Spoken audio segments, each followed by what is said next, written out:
So, very good morning and a very warm welcome to all the beautiful aspirants. Hi, this is Shivam and I welcome you once again on the platform of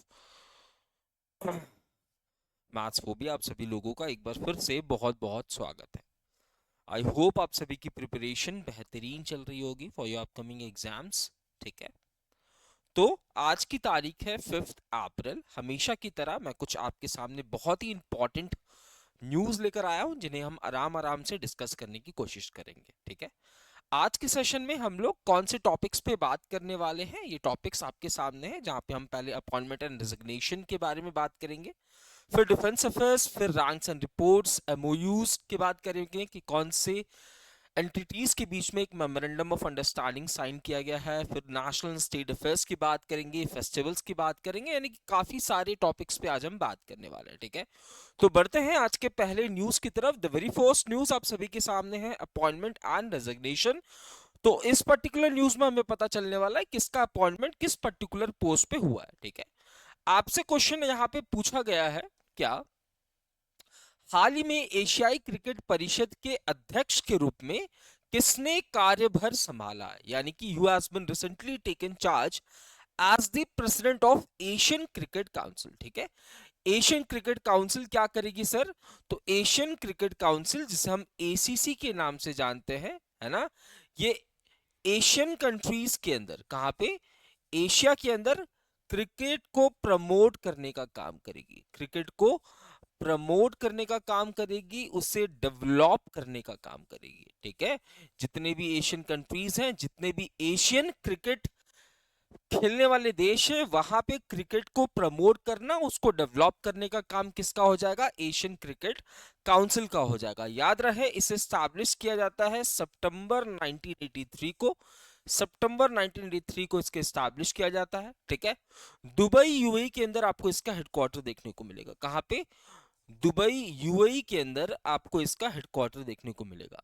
अब आपसे पूछा है यहाँ पे president के रूप में किसको अपॉइंट किया जा रहा है, तो याद रहे, जो पाकिस्तान क्रिकेट बोर्ड के, है ना, हेड है कौन? मोहसिन नकवी। इन्हों को अपॉइंट किया जा रहा है as president of Asian Cricket Council. ठीक है, तो पाकिस्तान क्रिकेट बोर्ड के जो हेड है, उन्हीं को एशियन क्रिकेट काउंसिल का प्रेसिडेंट यहां पे अपॉइंट करते हुए नजर आएंगे। ठीक है, अगर मैं बात करूं रॉजर बिन्नी साहब की, ठीक है, रॉजर बिन्नी की साहब की अगर मैं बात करूं, तो ये कौन हो जाएंगे भैया? बीसीसीआई के प्रेसिडेंट हो जाएंगे। किसके? यहां लिख देता हूं, बीसीसीआई के प्रेसिडेंट हो जाएंगे। किसके? बीसीसीआई के प्रेसिडेंट हो जाएंगे।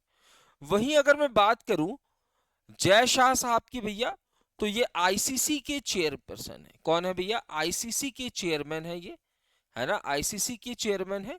और इमरान ख्वाजा, ये आईसीसी के वाइस चेयरमैन है, आईसीसी के वाइस चेयरमैन है। ठीक है, तो यहां पे आपसे क्वेश्चन पूछा था कि who has been recently appointed as the president of Asian Cricket Council. तो एशियन क्रिकेट काउंसिल जिसे स्टैब्लिश किया गया 1983 को, जिसका हेडक्वार्टर दुबई के अंदर है, इसका काम है एशिया के अंदर क्रिकेट को प्रमोट करना। ठीक है, पाकिस्तान क्रिकेट बोर्ड के जो हेड है, उन्हीं को एशियन क्रिकेट काउंसिल का हेड बनाया गया है या प्रेसिडेंट बनाया गया है। क्लियर बात? ठीक है, आइए अगली न्यूज की तरफ। The very next news is who has been recently appointed as the chairman of PFRDA. PFRDA क्या है सर? तो पी फ्रेडा का मतलब होता है पेंशन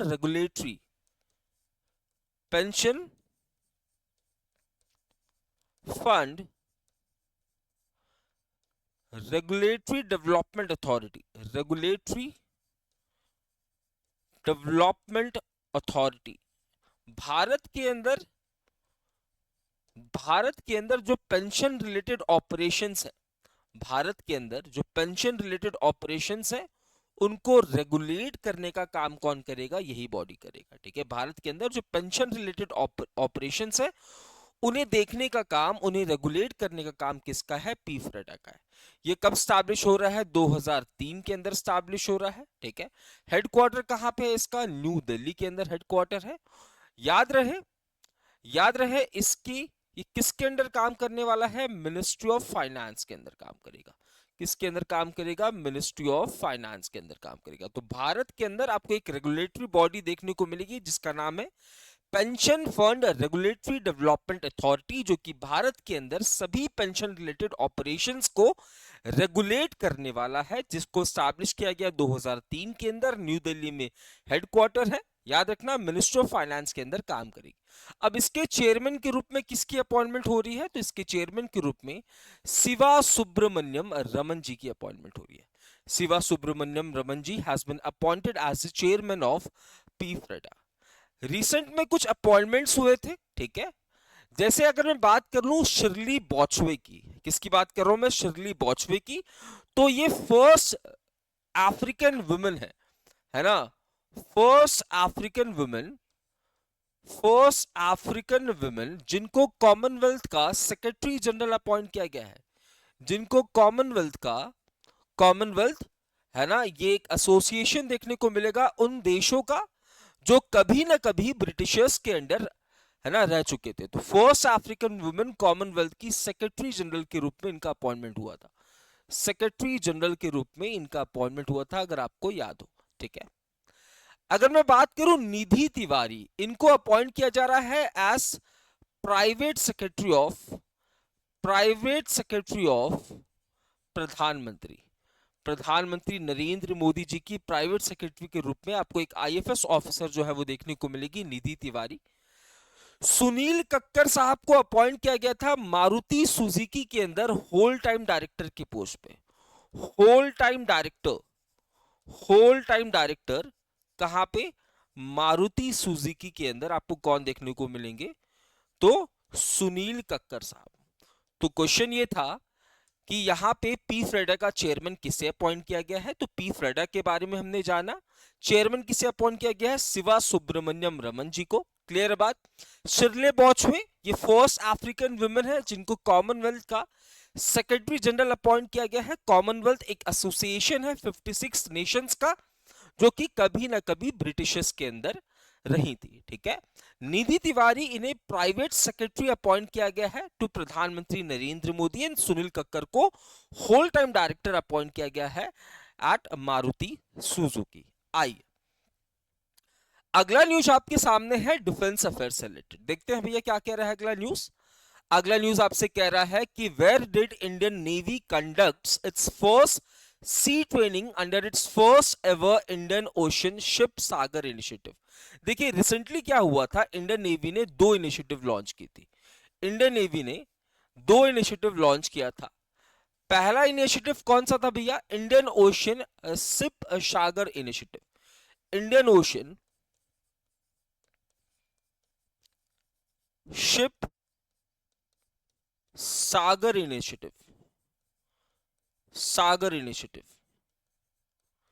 इस इनिशिएटिव को हम लोग आईओएस इनिशिएटिव के नाम से भी जानते हैं, जिसे रिसेंटली इंडियन नेवी ने लॉन्च किया था। ध्यान से समझना, दो इनिशिएटिव लॉन्च किए गए थे। पहला है Indian Ocean ship Sagar initiative. कौन लॉन्च कर रहा है? इंडियन नेवी लॉन्च कर रहा है। क्लियर है।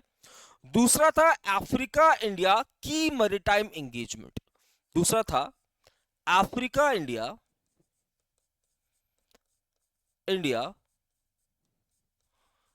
की मैरीटाइम इनिशिएटिव।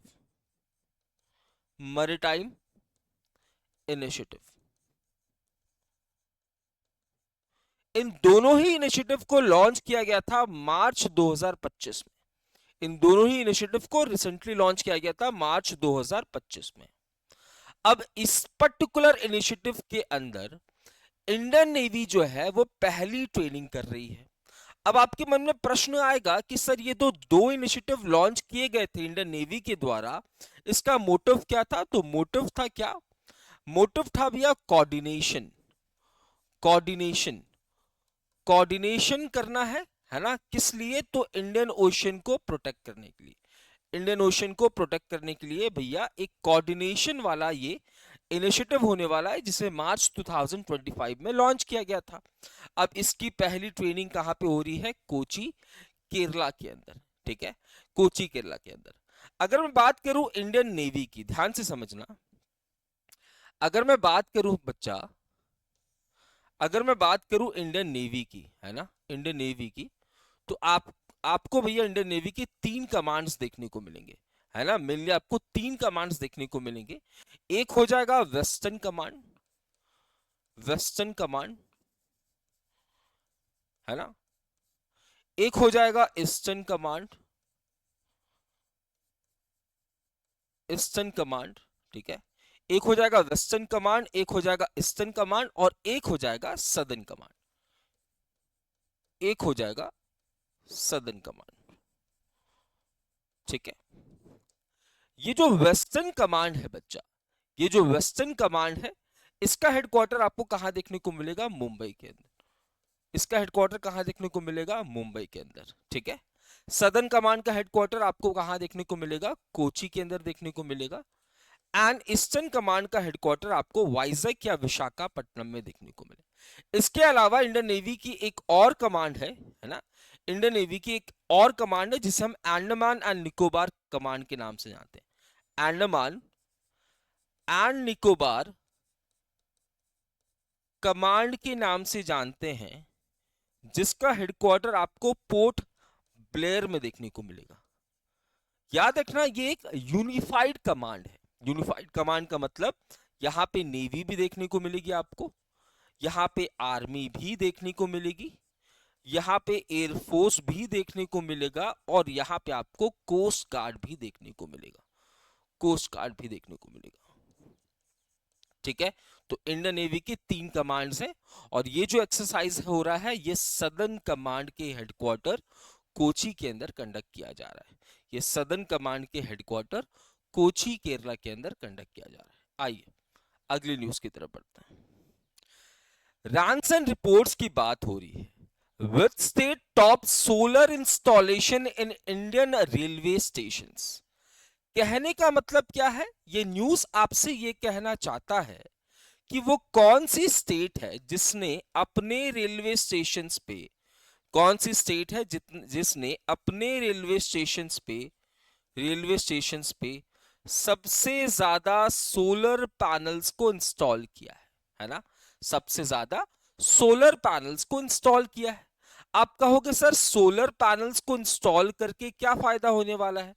तो सोलर पैनल को जब आप इंस्टॉल करते हो तो ये भैया क्या करता है, ये सोलर एनर्जी को कन्वर्ट करता है ना। सोलर एनर्जी को ये कन्वर्ट करके भैया इलेक्ट्रिसिटी बनाता है, और इस इलेक्ट्रिसिटी का आप इस्तेमाल करते हो अपने कोई भी पर्पस से आप इस्तेमाल करो। तो इस रिपोर्ट में आपको ये बताना है कि वो कौन सी स्टेट है जिसने अपने यहाँ पे रेलवे स्टेशंस पे सबसे ज्यादा सोलर पावर प्लांट्स को इंप्लीमेंट किया है, सोलर पैनल्स लगाए हैं, जिससे कि क्या होगा, इलेक्ट्रिसिटी जनरेट होगी, है ना। और आप रिन्यूएबल सोर्स ऑफ एनर्जी की तरफ आगे बढ़ोगे। आप कोल, देखो जनरली क्या हो रहा है, इंडिया का जो सबसे ज्यादा इलेक्ट्रिसिटी की डिमांड है वो किससे पूरी हो रही है? कोल से पूरी हो रही है। कोल क्या है? एक non renewable source of energy है, यानी कि एक समय के बाद कोल की समाप्ति हो जाएगी, है ना। साथ ही साथ जब हम कोल को यूटिलाइज करते हैं इलेक्ट्रिसिटी के लिए तो वो क्या एमिट करता है? Green house gases, harmful gases release करता है, जो कि हमारे इन्वायरमेंट के लिए घातक है, हमारे क्लाइमेट के लिए घातक है, और ये एक वजह है क्लाइमेट चेंज का। तो भैया वो कौन सी स्टेट है जो कि अपने रेलवे स्टेशन पे सबसे ज्यादा सोलर पैनल्स को इंस्टॉल कर रही है? इसकी एक रिपोर्ट आपके सामने आई है, जहां पे राजस्थान इस पर्टिकुलर लिस्ट को टॉप कर रहा है, ठीक है। राजस्थान इस पर्टिकुलर लिस्ट को भैया टॉप करता हुआ नजर आएगा। राजस्थान ने अपने 275 स्टेशंस में सोलर पैनल्स जो है वो इंस्टॉल किए हैं, याद रखना, ठीक है। सेकंड नंबर पे महाराष्ट्र 270, सेकंड नंबर पे महाराष्ट्र देखने को मिलेगा 270 स्टेशंस। एंड थर्ड नंबर पे आपको वेस्ट बंगाल देखने को मिलेगा 235 स्टेशंस, ठीक है। तो इस रिपोर्ट में आपसे ये पूछा गया था कि ऐसी वो कौन सी स्टेट है जो कि अपने स्टेशंस के अंदर सबसे ज्यादा सोलर पैनल्स को इस्तेमाल कर रही है।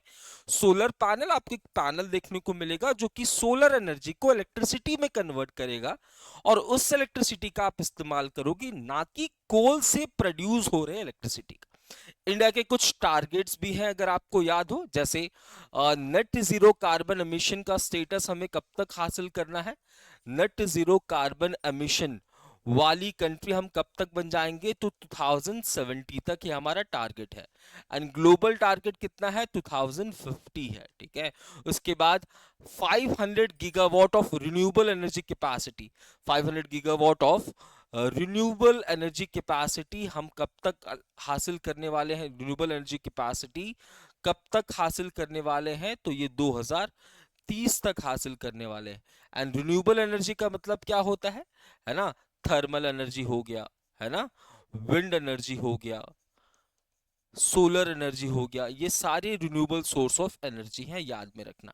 प्रेजेंट कैपेसिटी हमारी कितनी है, तो लगभग 200 गीगावाट हमारी प्रेजेंट कैपेसिटी है रिन्यूएबल एनर्जी की, जिसमें से सोलर का एनर्जी का शेयर 46% है, यानी कि सबसे ज्यादा सोलर एनर्जी इंस्टॉल्ड कैपेसिटी हमारे पास प्रेजेंट में है, ठीक है। आइए अगला प्रश्न आपके सामने है एमओयू एंड कोलैबोरेशन से रिलेटेड।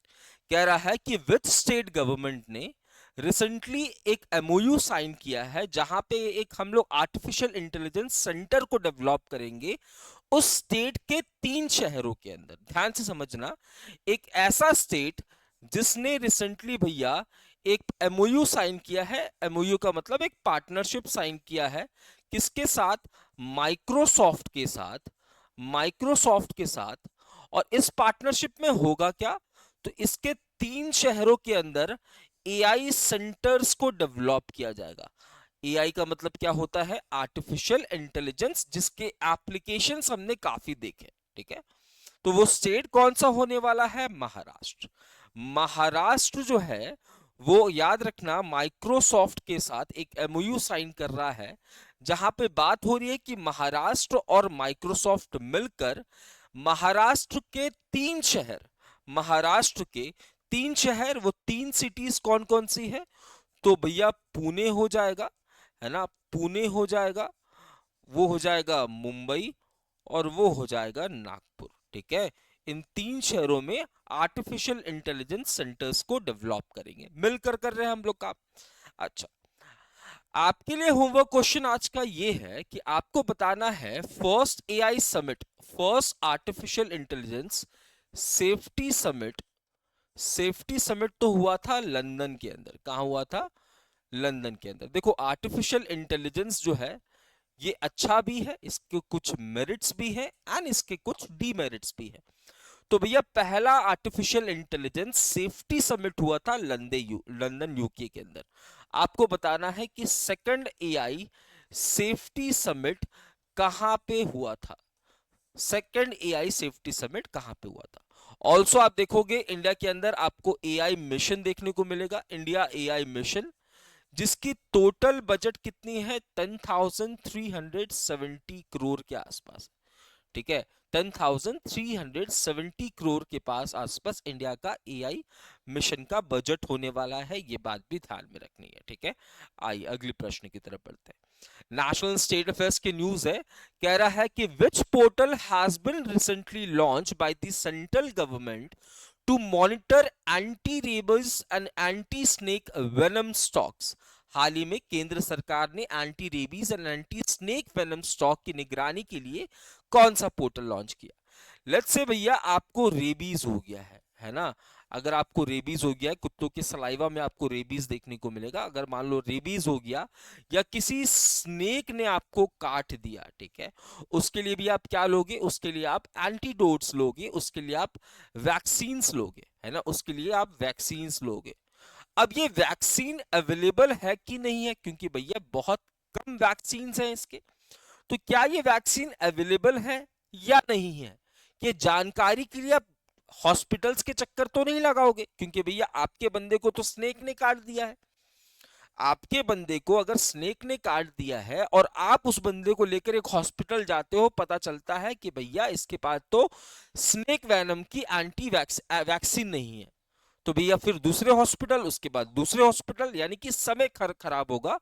ऐसे केसेस में भैया यहाँ पे एक ऐसी पोर्टल को लॉन्च किया गया है जिसका नाम है जूवीन पोर्टल, जिससे आपको जानकारी मिल जाएगी कि क्या रेबीज का वैक्सीन है या स्नेक का वैक्सीन है कि नहीं, स्नेक वेनम का वैक्सीन है कि नहीं, ये आपको जानकारी मिलने वाली है, जिससे कि आपका समय बच जाएगा। अगला प्रश्न क्या क्या कह रहा है, फेस्टिवल्स ऑफ इंडिया। आपसे पूछ रहा है Chaiti Chhath Puja is a 4 day Hindu festival dedicated to the worship of which dt.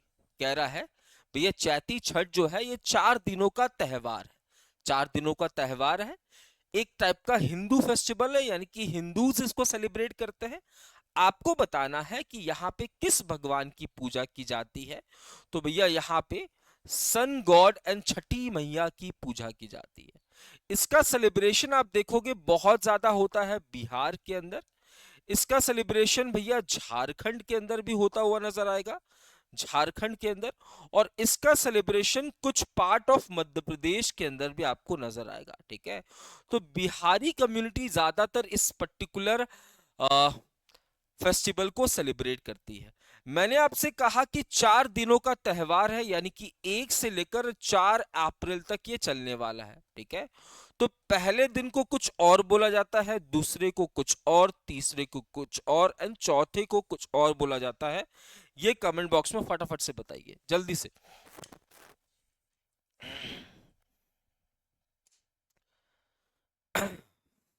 देखो, पहले वाले दिन को बोला जाता है नहाए खाया। क्या बोला जाता है? नहाए खाया, है ना। पहला जो सेलिब्रेशन हुआ चैती छठी का, उसे नहाए खाया बोला गया, ठीक है। उसके बाद सेकंड दिन को बोला गया खरना। क्या बोला गया? खरना बोला गया। तीसरे दिन को बोला गया संध्या अर्घ्य। संध्या अर्घ्य बेसिकली यहाँ पे पानी चढ़ाया जाता है, जल चढ़ाया जाता है ना, अर्घ दिया जाता है, ठीक है। ये ठीक उसी प्रकार से है जो दिवाली के 7 दिन के बाद जब हम लोग एक छठ पूजा सेलिब्रेट करते हैं, ठीक है। ये उसी प्रकार का संध्या अर्घ्य। और उसके बाद है उषा अर्घ्य, उषा अर्घ्य, ठीक है। तो ये 4 दिनों का त्योहार होता है चैती छठ, है ना। भारत के इन राज्यों में इसका सेलिब्रेशन आपको देखने को मिलेगा। और सन गॉड एंड छठी मैया को यहाँ पे पूजा जाता है। आई स्कीम्स एंड इनिशिएटिव की बात हो रही है, तो which state government recently launch zero poverty P4 initiative. ध्यान से, यूनाइटेड नेशंस ने ना एक टारगेट रखा है, टारगेट रखा है 2030 का। यूनाइटेड नेशंस ने बोला कि 2030 तक हमें 17 चीजों को अचीव करना है, 17 टारगेट्स को अचीव करना है। आपने बोला सर इन 17 टारगेट्स को हम किस नाम से जानते हैं, तो मैंने कहा इसे हम सस्टेनेबल डेवलपमेंट गोल्स के नाम से जानते हैं। किस नाम से? सस्टेनेबल डेवलपमेंट गोल्स के नाम से जानते हैं, ठीक है। ये कितने गोल्स हैं? 17 गोल्स हैं, जिसमें से पहला वाला गोल क्या है भैया? पोवर्टी को खत्म करना है, पोवर्टी को इराडिकेट करना है, इराडिकेट करना है पूरी दुनिया से। कब तक? 2030 तक। अब क्या हुआ है, आंध्र प्रदेश गवर्नमेंट ने, आंध्र प्रदेश गवर्नमेंट का एक टारगेट है, आंध्र गवर्नमेंट का एक टारगेट है कि 2047 तक, 2047 तक, जब भारत तो मनाएगा भैया विकसित भारत। भारत 2047 तक क्या बनना चाहता है? विकसित भारत बनना चाहता है, विकसित भारत बनना चाहता है। बट वही आंध्र प्रदेश भैया खुद को स्वर्णिम, स्वर्णिम आंध्र बनाना चाहता है, स्वर्णिम आंध्र बनाना चाहता है, ठीक है। इस स्वर्णिम आंध्रा के लिए इसके पास 10 प्रिंसिपल्स है जिसके ऊपर ये काम करेगा, ठीक है। 10 प्रिंसिपल है जिसके ऊपर ये काम करेगा, जिसमें से एक प्रिंसिपल है भैया पॉवर्टी को खत्म करना। अरे कोई राज्य बहुत अच्छा कब बन सकता है? जब उस राज्य के अंदर गरीबी ना हो, ठीक है। तो गरीबी को समाप्त करना है, तभी आप स्वर्णिम आंध्र बन सकते हो 2047 तक। और इसी वजह से यहाँ पे आंध्र प्रदेश गवर्नमेंट ने एक इनिशिएटिव को लॉन्च किया है, जिसका नाम क्या है? जिसका नाम है जीरो पॉवर्टी P4 इनिशिएटिव। यहाँ पे P का मतलब क्या है भैया? यहाँ पे P का मतलब है पब्लिक, यहाँ पे P का मतलब है पार्टनरशिप, है ना। और क्या होगा भैया? पब्लिक, पार्टनरशिप, प्राइवेट, प्राइवेट और एक P, है ना। तो P4 का मतलब ये हो जाएगा public, partnership, private, public, partnership, private, है ना। इस तरीके से हम लोग आंध्र प्रदेश के अंदर गरीबी को समाप्त करने वाले हैं। आंध्र प्रदेश के अंदर गरीबी को समाप्त करने वाले हैं। और एक होने वाला है पीपल, लिख लो, ठीक है। तो किस स्टेट गवर्नमेंट ने लॉन्च किया ये इनिशिएटिव? आंध्र प्रदेश ने। आइए, इंटरनेशनल अफेयर्स की एक न्यूज है जहां पे कहा जा रहा है कि नरेंद्र मोदी जी ने रामायण देखने के लिए किस देश में गए। तो रिसेंटली क्या हुआ भैया, थाईलैंड ने अपने यहाँ पे, है ना, रामायण, ठीक है। और यहाँ पे इसे क्या कहा जा रहा है? यहाँ पे इसे कहा जा रहा है, क्या कहा जा रहा है? रामाकियन, रामाकियन। तो यहाँ पे एक रामाकियन इवेंट को कंडक्ट किया गया, ठीक है, जो कि रामायण से मिलता जुलता था। और यहाँ पे नरेंद्र मोदी जी पार्टिसिपेट कर रहे हैं। कहाँ पे? तो थाईलैंड के अंदर। सिंपल सी एक न्यूज थी जो आपको ध्यान में रखनी है। मीटिंग्स एंड समिट्स की बात हो रही है, तो where did Shri Piyush Goyal inaugurate startup Mahakumbh? याद रखना ये दूसरा एडिशन होने वाला है, दूसरा एडिशन होने वाला है, ठीक है। कहां पे हुआ है? न्यू दिल्ली के अंदर हुआ है, न्यू दिल्ली के अंदर। 3 अप्रैल, 3 अप्रैल को इससे शुरुआत किया गया, इनॉग्रेट किया गया है पीयूष गोयल साहब जी के द्वारा। पीयूष गोयल साहब कौन सी मिनिस्ट्री संभाल रहे हैं? तो union commerce ministry, union commerce ministry के हेड, कॉमर्स मिनिस्ट्री ये संभाल रहे हैं। तो याद रहे, स्टार्टअप को बढ़ावा देने के लिए स्टार्टअप महाकुंभ को इनॉग्रेट किया गया, जो कि इसका ये दूसरा एडिशन था। कहां पे? न्यू दिल्ली के अंदर। किस तारीख को? 3 अप्रैल को। अगला प्रश्न आपके सामने, अवार्ड्स एंड रिवॉर्ड्स। तो कह रहा है कि किसे हाल ही में उत्तर प्रदेश अनमोल रत्न से सम्मानित किया गया? अनमोल रत्न से सम्मानित किया गया निखिल सिंघल जी को।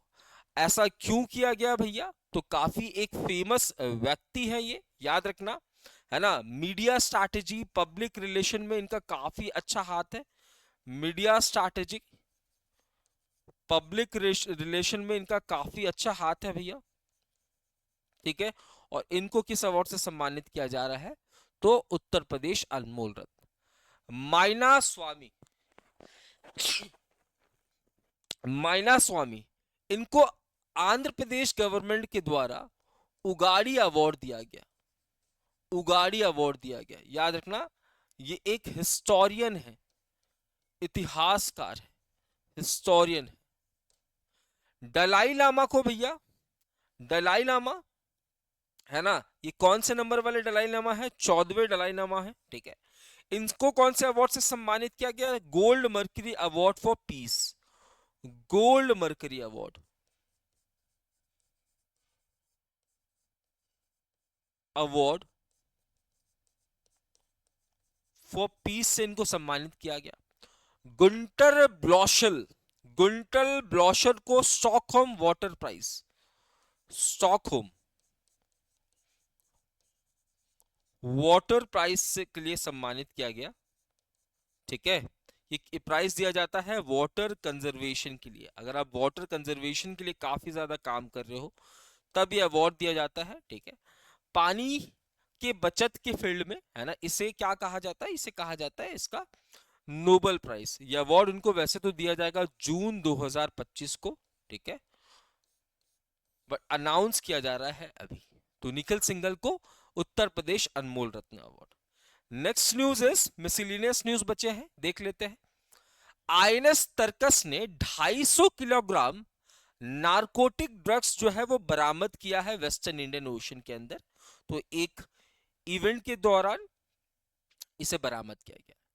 ट्रंप ने इंपोज किया है 27% रेसिप्रोकल टैरिफ। देखो, टैरिफ का मतलब क्या है यहां पे बात समझना, है ना। इंडिया है भैया और ये यूएसए है, ठीक है। लेट्स से कोई माल है 10 रुपए का, ये भारत में बचा बना 10 रुपए का, इसके ऊपर थोड़ा सा टैरिफ इंपोज हुआ, लेट्स से भैया इसके ऊपर 10% टैरिफ लगा।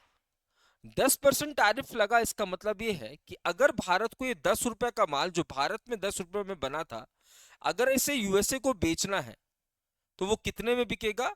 तो 10 रुपए का 10% यानी कि 11 रुपए में बिकेगा, ठीक है। अगर इसी टैरिफ को मैं इंक्रीज करता चला जाऊं, 100% टैरिफ लगा दूं, यानी कि 10 रुपए का माल यहाँ पे भैया 20 रुपए में बिकेगा। तो एक खुद बात सोच के देखो, जब ये माल पहले 11 रुपए में आ रहा था यूएसए के अंदर, तो यूएसए के लोग इसे परचेस कर रहे थे। अब ये माल यूएसए के अंदर 20 रुपए में आ रहा है, तो कम लोग इसे परचेस करेंगे, यानी कि इसकी डिमांड कम हो जाएगी, इसकी डिमांड कम हो जाएगी। अब आप बोलोगे कि भैया डोनाल्ड ट्रंप ऐसा क्यों कर रहा है? ऐसा इसलिए कर रहा है ताकि वो अपनी डोमेस्टिक मार्केट को प्रोटेक्ट कर सके। डोमेस्टिक मार्केट को प्रोटेक्ट मतलब, अगर आप यहां पे डिमांड कम करोगे टैरिफ की वजह से, लेट्स से ये माचिस का डब्बा था, पहले 11 रुपए का बिकता था, लोग इसे परचेस करते थे। अब ये 20 रुपए का बिक रहा है क्योंकि टैरिफ ज्यादा है, तो डिमांड कम हो गया, बट लोग माचिस तो खरीदना बंद नहीं कर सकते ना। तो भैया इसके जो डोमेस्टिक मैन्युफैक्चरर्स हैं वो भी माचिस बनाएंगे, है ना। अब फिर भैया डोमेस्टिक मार्केट में इनकी डिमांड जो है बढ़ने वाली है, ठीक है। तो बहुत सारी कंट्रीज के ऊपर यहाँ पे टैरिफ इंपोज किया गया, इंक्लूडिंग इंडिया, ठीक है। आइए, निहारिका सिंघानिया, ठीक है, इन्होंने एजलहॉफ सीएसआई लायर इक्वेस्टेरियन कंपटीशन जो कि बेल्जियम में हुआ था, यहां पे इन्होंने गोल्ड मेडल जीता। Next news is international mine awareness day 2025। ये कब सेलिब्रेट किया गया? 4 अप्रैल को। इस बार का थीम है सेफ फ्यूचर स्टार्ट हियर, ठीक है। इसके बाद माइन कंडीशंस में जो लोग काम करते हैं, वारंगल का चटपटा चिली को यहाँ पे क्या मिला है? जीआई टैग मिला है। जीआई टैग यानी कि ज्योग्राफिकल इंडिकेशन टैग, ठीक है। जीआई टैग यानी कि ज्योग्राफिकल इंडिकेशन टैग, जिसके लिए एक्ट 1999 में आता है, 2003 में इंप्लीमेंट होता है, 2004 में Darjeeling T was the very first product जिससे जीआई टैग मिला। ऑफिस कहाँ है? चेन्नई के अंदर। 10 सालों के लिए जीआई टैग मिलता है। एंड सबसे ज्यादा जीआई टैग आपको कहाँ देखने को मिलेगा? फिलहाल उत्तर प्रदेश, फॉलोड बाय तमिलनाडु, ठीक है। तो ये हमारा आज का सेशन था। आई होप आप सभी को सेशन पसंद आया है ना। सेशन से रिलेटेड कोई भी सजेशन है वो आप कमेंट बॉक्स में जरूर शेयर करें। मिलते हैं कल सुबह 8 बजे, तब तक के लिए मैं शुभम सिंह अलविदा लेता हूं। जय हिंद, जय भारत।